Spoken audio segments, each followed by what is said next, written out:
Hello everyone, welcome back down to the Crossroads. Today I have for you my Yu-Gi-Oh! Vampire deck.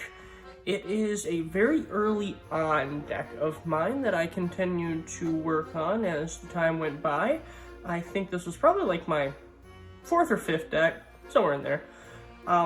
As you guys may know, I like vampires, based on all the vampire decks we already have on this channel. And when I got to Yu-Gi-Oh! I definitely was going to look for some cool vampires. So, without further ado, let me show you what I picked on out. Let's get on into it. So, got the creatures here for us. And let's start off with a playset of Vampire Familiar. Vampire Familiar. If this card is special summoned, you can pay 500 life points, add 1 vampire monster from your deck to your hand, except this card. If this card is in your graveyard, you can send 1 vampire from your hand or face-up field to the graveyard. Special summon this, but banish it at the end phase. So that's a pretty good card. It just replaces something you don't really need with something you really do need. And if you need something again, you have something on the field that you don't want, bring him back. And so you can get something better. It's good at cycling itself. I really enjoy that. And come on, it has a sick bat on the art. The art is sick for as far as like Yu-Gi-Oh goes. That we have 3 copies of Vampire Retainer. That way they can keep their teeth nice and straight. And Vampire Retainer is, if this card is special summoned, you can pay 500 or 300 life points, add 1 vampire spell or trap from your deck, and add it to your hand. If this card is in your graveyard, you can send 1 vampire card from your hand or face up on the field to the GY, special summon this card, but banish it when it leaves the field. You can only use the effects of this once per turn. This really cool card. I don't really get how it's a vampire. It kind of just looks like a dog wolf thing, but you know, pretty sick card. I really appreciate this. Get that spell or trap that you really need. We do run quite a few of the vampire spells and traps just for the flavor. Third up on this list, we have Uni Zombie, the only card in here that's not a vampire. And what he does, you can target 1 face-up monster on the field, discard 1 card, and if you do, you can increase that target's level by 1. You can target 1 face-up monster on the field. Monsters you control cannot attack for the rest of the turn, except zombie-type monsters, and all the vampires are zombies.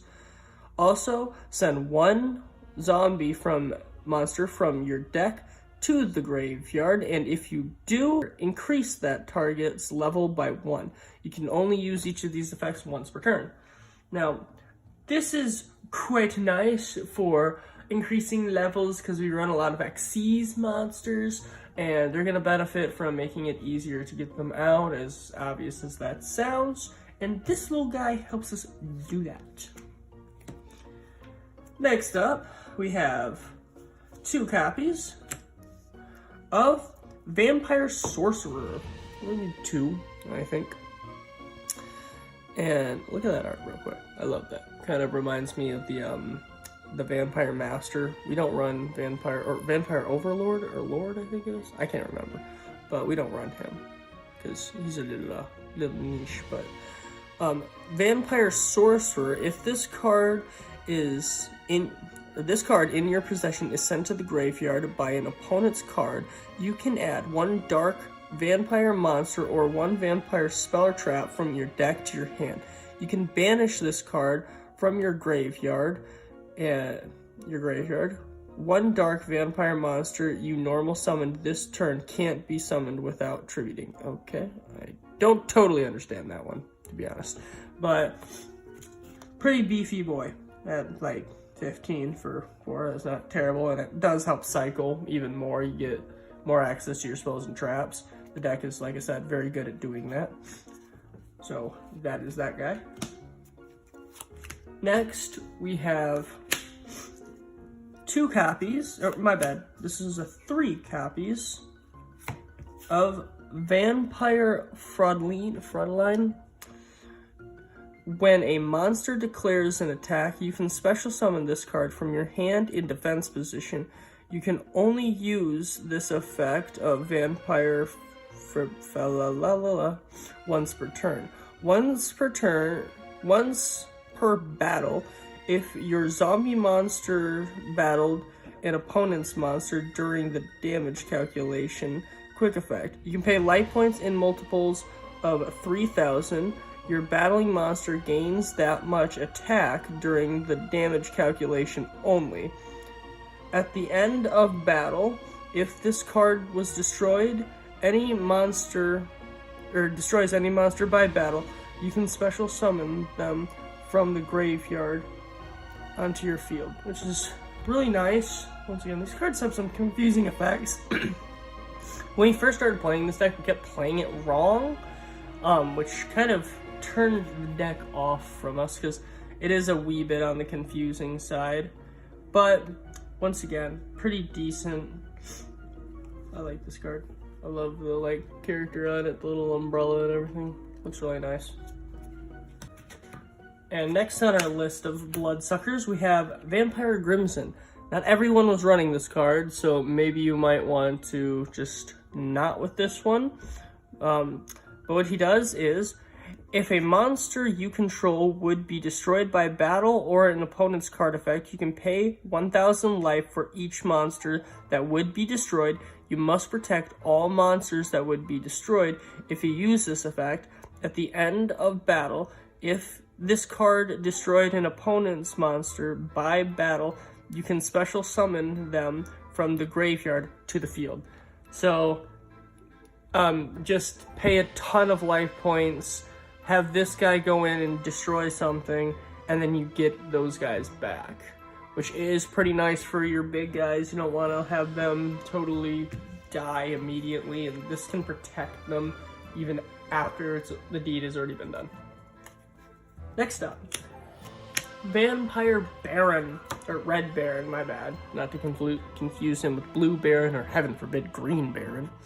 Once per turn, you can pay 1,000 life points, then target one monster your opponent controls, and one other vampire monster you control. Switch control of those monsters. At the end of battle, if this card was destroyed a monster by battle, you can special summon them from the graveyard. So you get the swibbity swap, some opponent's monsters, and then steal some from the graveyard if he destroys them, which is super nice. Weirdly enough, not a lot of decks were running this card. I said no to that. We are definitely running at least 2 copies. Next up, we have 2 copies of Shadow Vampire. Shadow Vampire cannot be used as material for an XYZ summon, except for the XYZ summon of a dark monster, which we are in luck because all of ours are. When this card is normal summoned, you can special summon one dark vampire monster from your hand or deck except this card. But monsters you control cannot attack for the rest of the turn except special summon monsters. Which, that kind of bites, but a lot of this deck rotates around recycling, special summoning from the graveyard, so that shouldn't be too big of a deal. And, you know, it's not going to hinder your extra deck at all. So, pretty good. I like him, so I use him. Next up, with 3 copies of Vampire Scarlet Scourge. Vampire Scarlet Scourge does, if this card is normal or special summon, you can pay 1,000 life points, then target one vampire monster in your graveyard except this card. Special summon it, but it can't attack this turn.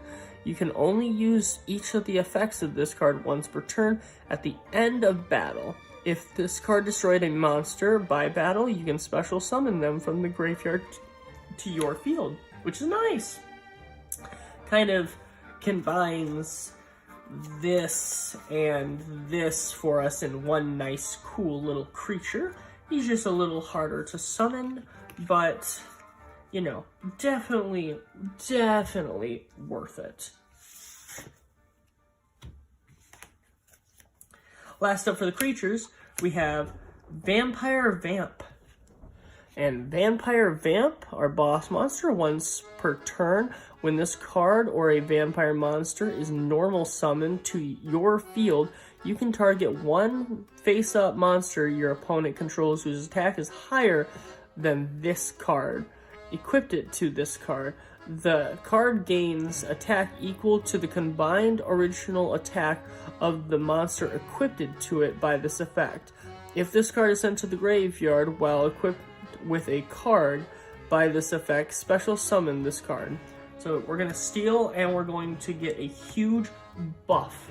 So just taking Blue Eyes, for example, this Blue Eyes, stealing that would make this a 5,000 beat stick, which is pretty flipping nice. And then if we're destroyed, we're keeping that creature.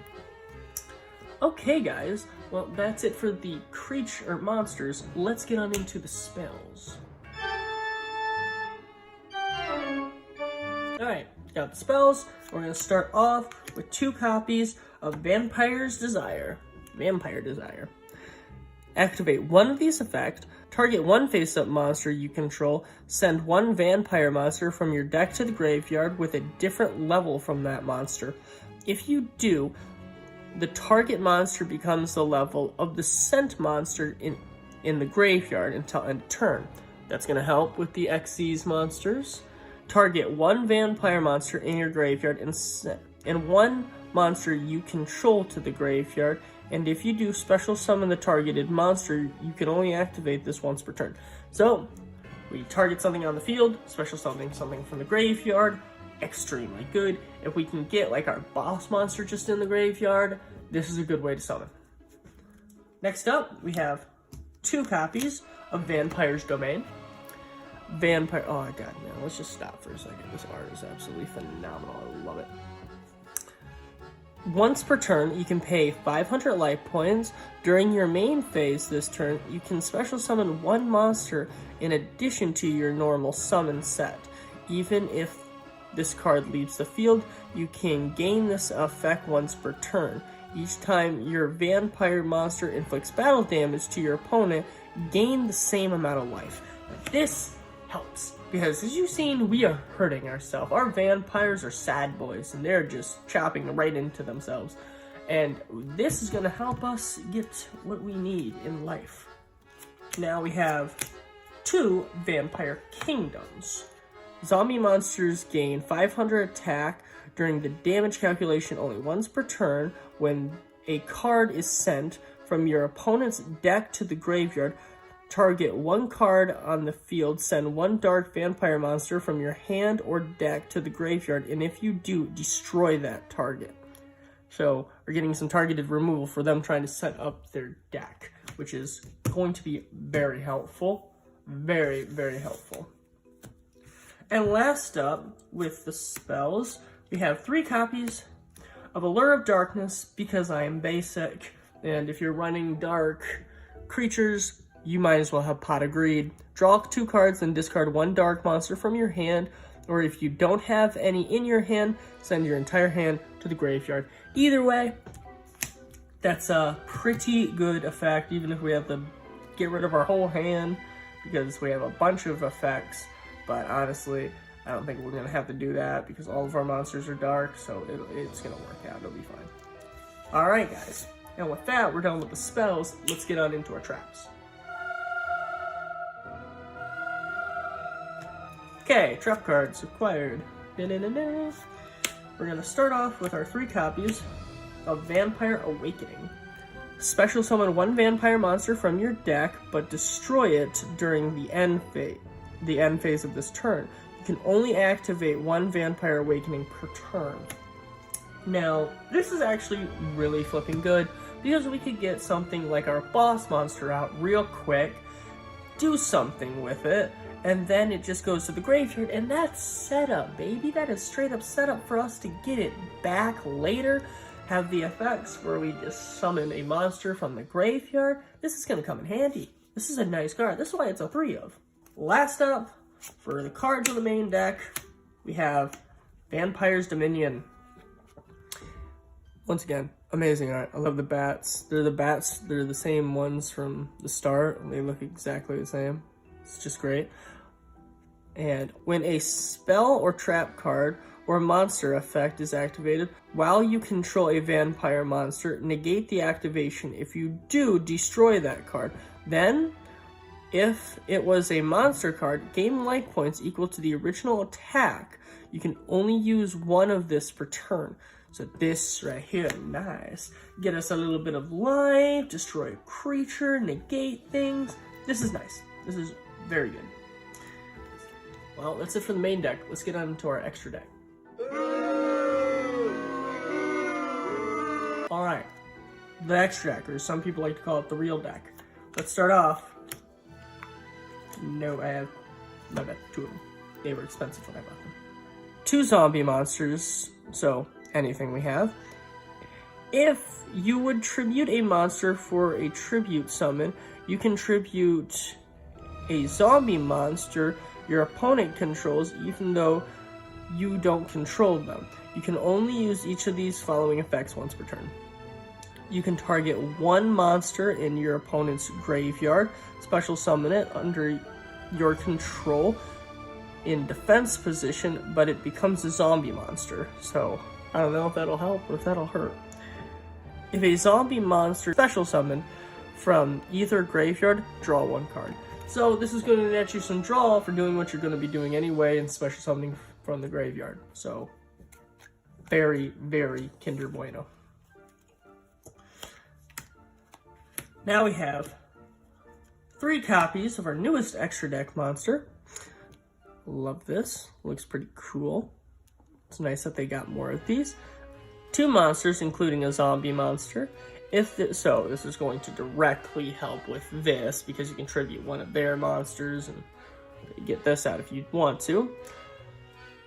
Including a zombie monster. If this card is link summoned, you can target 1 monster in your opponent's graveyard, special summon it to your field in defense position. You cannot special summon monsters for the rest of the turn except zombie monsters. You can tribute 1 zombie monster, then target 1 monster on your opponent's controls. Take control of that until the end phase. You can only use each of these effects once per turn. So we're once again going to be stealing something of theirs and hitting them in the face with it. Manipulative vampires. Who would have guessed? Alright, now we have 3 copies of Crimson Knight Vampire Bram. It's Mr. Stoker himself. So 2 level 5 monsters, so you can see where the increasing and decreasing levels is going to come in. You can detach 1 material from this card, then target 1 monster in your opponent's graveyard. Special summon that target to your field, but only that monster can attack for the rest of this turn. You can only use this effect of this card once per turn during the standby phase of the next turn after this card you control was destroyed by your opponent's card. Send it to the graveyard, special summon this card in defense position. So, removal, which is nice. Anyone likes that. Along with, like, you know, our whole deck can synergize this out pretty good. It's not a terrible creature at 25. And the last card in the deck, we have Count Dorkula, Steve, and Vampire Chardin.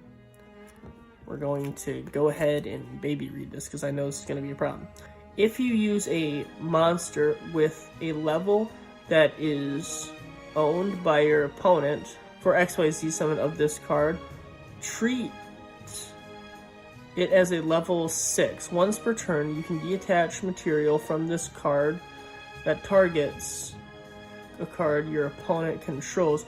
Send it to the graveyard once per turn. If a monster card is sent from the field to your opponent's graveyard by a card effect, or a monster is destroyed by battle and sent to your opponent's graveyard, you can detach 1 material from this card, special summon one of those monsters to your field. Okay, super confusing.